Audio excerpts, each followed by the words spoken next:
Côte d'Ivoire, rumeurs de viande et poissons contaminés sur les réseaux sociaux. La direction des services vétérinaires rassure les populations.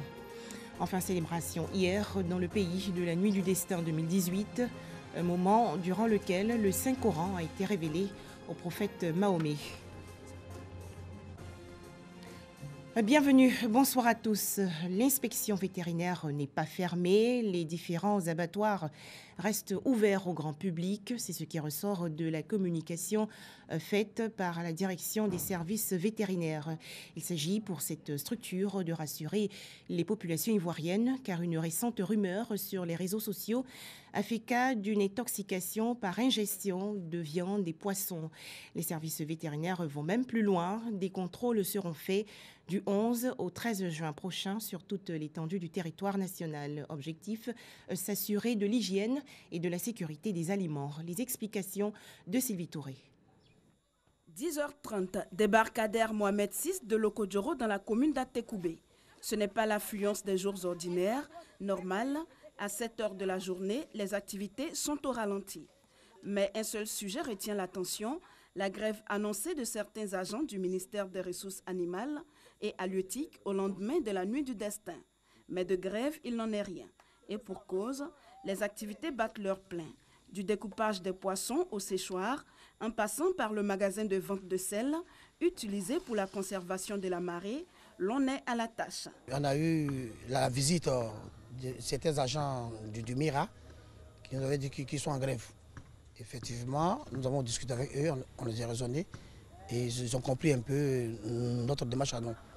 Et c'est la raison pour laquelle vous constatez vous-même que le débarcadère fonctionne bel et bien. Autre lieu, autre décor, l'abattoir de Port-Boué, toujours à Abidjan, grouille de monde. Les camions remplis de bétail sont alignés en file indienne et attendent d'être déchargés. Les étalages des bouchers sont garnis et les clients présents. Nous sommes à l'abattoir de Port-Boué, qui est le plus gros abattoir de la Côte d'Ivoire.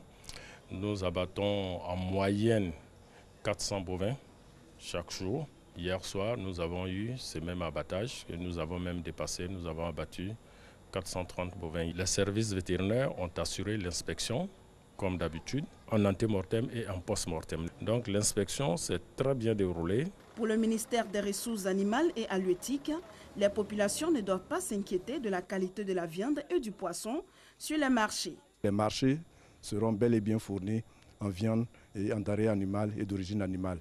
Nous venons de faire une tournée tout à l'heure et on a vu que le marché d'Abidjan déjà est vraiment fourni. Au niveau de l'intérieur du pays, vous avez les abattages qui sont faits comme d'habitude et la plupart des directions des villes ont eu plus d'abattages en prélude même au fait que d'habitude. On tient vraiment à rassurer la population ivoirienne. Les grévistes de leur côté ont égrené un chapelet de revendications que l'on peut lire sur les écriteaux. Selon le président de leur collectif, cela fait plus d'une décennie que le problème perdure et ne semble pas connaître un début de solution. Nous revendiquons 3 points. Nous avons d'abord les indemnités des risques.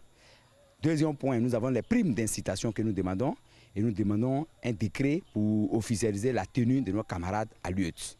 Voici donc les 3 revendications posées sur la table du ministre depuis le 24 mai. En attendant un accord entre les grévistes et leur tutelle, le dialogue reste ouvert avec l'intérêt d'offrir des produits de qualité au grand bonheur des consommateurs. Autre actualité nationale, top départ pour les épreuves écrites du brevet d'études du premier cycle 2018. Les 400 326 élèves en classe de 3e seront évalués demain, mardi 12 juin, et cela dans tout le pays. Le point avec Dangui Dangui. Sur la ligne de départ, 400 326 candidats, dont 179 929 filles et 220 397 garçons. Après les épreuves physiques en avril dernier, puis l'oral, place aux épreuves écrites. Elles démarrent ce mardi 12 juin pour prendre fin jeudi ou vendredi prochain. Comme les années passées, le ministre met l'accent sur la lutte contre la tricherie. Zéro tolérance, a averti la ministre Kandia Camara au lancement des examens à grand tirage. Les téléphones portables sont formellement interdits. Ce sont près de 800 milliards de francs CFA que la Côte d'Ivoire investit chaque année dans l'éducation nationale, selon les autorités. pour relever le niveau de l'enseignement. L'an dernier, le taux de réussite au BEPC était de 60,08% contre 59,11% en 2016. Les résultats de la session 2018 sont prévus pour le 3 juillet 2018. On poursuit avec la veillée religieuse hier en commémoration de la Nuit du Destin. En Côte d'Ivoire, la cérémonie officielle a eu lieu à la grande mosquée de la Riviera Golf dans la commune de Cocody. Thème retenu, le Ramadan, mois béni de repentance, pardon et de crainte d'Allah. Les explications de Noussangari. Nuit d'adoration et de louange, la nuit du destin ou Laylatul Qadr est la nuit où le Saint-Coran fut relevé au prophète de l'islam, Muhammad. Un acte d'adoration fait dans cette nuit-là, c'est comme si tu as adoré Dieu 1000 mois. Quand tu poses un acte dans cette nuit, c'est comme tu as posé l'acte pendant 1000 mois. Donc 1000 mois, comme on le sait, ça fait 83 ans et 4 mois. Donc 83 ans d'adoration et 4 mois, ce n'est pas donné à tout le monde. Donc quand Dieu te donne cette nuit, il faut savoir que c'est une grâce que Dieu vient de te faire. Le prophète même a cherché la nuit de destinée. Durant sa vie, il a eu ça une fois. Ange Gabriel est venu vers lui. Il dit, Mohammed, c'est maintenant que tu cherches. Ce que tu cherches, c'est maintenant que c'est venu une fois dans ta vie. Donc c'est pour ça que nous appelons les musulmans partout dans le monde entier de se regrouper dans les prêches. Pour bénéficier des mérites de cette nuit, les fidèles musulmans ont pris d'assaut les différents lieux de prêche, parmi eux des enfants. La nuit du destin est une nuit sainte. C'est une nuit où il y a beaucoup de mérites. C'est pourquoi nous sommes venus prier ici. La paix, la tolérance et la crainte d'Allah, des thèmes développés par les guides religieux. Nous prions beaucoup pour que Dieu puisse exaucer nos vœux, mais notamment à l'endroit de nos enfants. Nos enfants aujourd'hui qui sont vraiment une jeunesse pratiquement en déperdition, nous prions vraiment pour que cette jeunesse-là puisse rentrer dans le droit chemin et se ressaisir. Mais on prie également à l'endroit de nos doyens, nos anciens, pour qu'ils puissent demeurer encore auprès de nous, pour qu'on puisse profiter de leurs conseils au maximum. On demande de se repentir. Vraiment, chacun n'a qu'à se repentir vers Allah, pour que Dieu aussi nous pardonne. Cette nuit est très importante, mais ce qui est plus important, c'est de désarmer les cœurs. À la mosquée Al-Moubarak d'Abobo Anador, les fidèles sont restés dans le recueillement. Le musulman doit savoir que le mois de Ramadan, c'est une renaissance. C'est-à-dire au sortir du mois de Ramadan, il faut être un musulman nouveau. Tout ce que nous avons laissé, tout ce que nous avons banni avant ce mois de Ramadan, nous ne devons pas retomber dans ces mêmes travers après le mois de Ramadan. La nuit de la destinée, ou Laylatul Qadr, est une nuit de partage et de solidarité. Occasion pour certains d'offrir des présents aux guides religieux. Cantiques religieux et lectures coraniques ont également marqué cette célébration de la nuit du destin. Un drame hier dans la commune d'Adjamé. Un incendie s'est déclaré dans le quartier Paillé. Aucune perte en vie humaine, mais plusieurs constructions en planches parties en fumée. Les explications de Noussangari et Ami Koulibaly. Scène de désolation à la cité Paillé, quartier millionnaire dans la commune d'Adjamé après le passage des flammes dimanche soir. Ses habitants n'ont plus de maison, le feu a tout ravagé selon cette victime. On était juste à côté quand ça a commencé, on ne savait pas comment faire. On était obligé de faire sortir les affaires au dehors. On est sans abri, on a tout perdu. Bon, on va se débrouiller. Une fuite de gaz serait à l'origine de l'incendie dans ce quartier où toutes les maisons étaient construites en bois. La femme était en train de griller poisson. Quand elle grillait poisson là, quand ça a pété, quand ça a sauté maintenant là, effectivement ça a commencé à prendre. Voilà, donc ça s'est enflammé, ça a pris les autres baracalés. On a fait un effort, on a pris l'eau et le sable, tout ça la poutine. Les soldats du feu sont venus à bout de l'incendie après 1 heure de lutte avec les flammes. Cette baraque était à proximité d'immeubles, donc il y avait un risque au départ pour les immeubles avoisinants. Donc nous avons pu enrayer ce risque de propagation et ensuite procéder à l'extinction totale du foyer. Aucune perte en vie humaine n'est à déplorer. Hors de chez nous, démission au sein du gouvernement sénégalais. Le ministre du Tourisme, Mame Mbaye Niang, a rendu hier son tablier après avoir été cité dans un scandale financier alors qu'il dirigeait en 2014 le département de la jeunesse.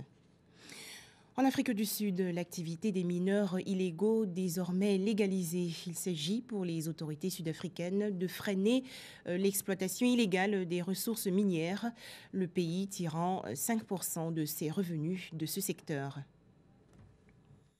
À 77 ans, elle affiche sans peur le travail qu'elle exerce. Un travail pourtant illégal en Afrique du Sud. Clara Metz est Nzaba Nzamba, c'est-à-dire mineuse clandestine de diamants, une activité qui lui a déjà valu des arrestations. Pourquoi j'aurais peur?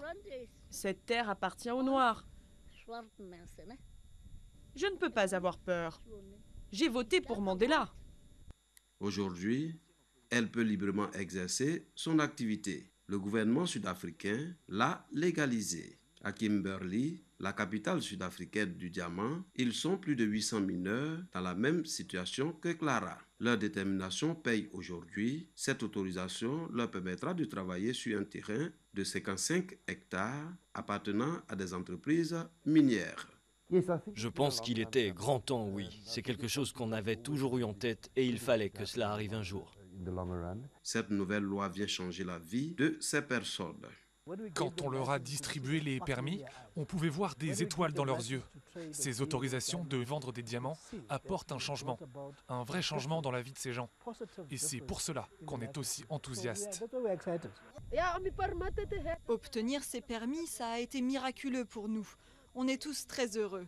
Ces autorisations nous ont offert des opportunités qui nous étaient interdites avant et ça nous a donné confiance en nous. Les Nzaba Nzama sortent désormais de l'ombre et leur quotidien va s'améliorer. Enfin, 25 millions de cas confirmés et plus de 10 000 morts dans le monde. La grippe A, H1N1 prend de l'ampleur. Et pour faire face à cette situation, l'Organisation mondiale de la santé déclare l'état de pandémie mondiale le 11 juin 2009. Les explications de Ami Koulibaly. Le niveau 6 d'alerte, niveau maximum, a été fixé le 11 juin 2009 par l'OMS, moins de 3 mois après l'apparition du virus AH1N1. Près de 28 000 personnes ont été contaminées dans 74 pays et 144 autres ont perdu la vie. La veille, le numéro 2 de l'OMS, le docteur Keiji Fukuda, avait préparé le terrain en indiquant que la pandémie mondiale avait été frôlée de justesse.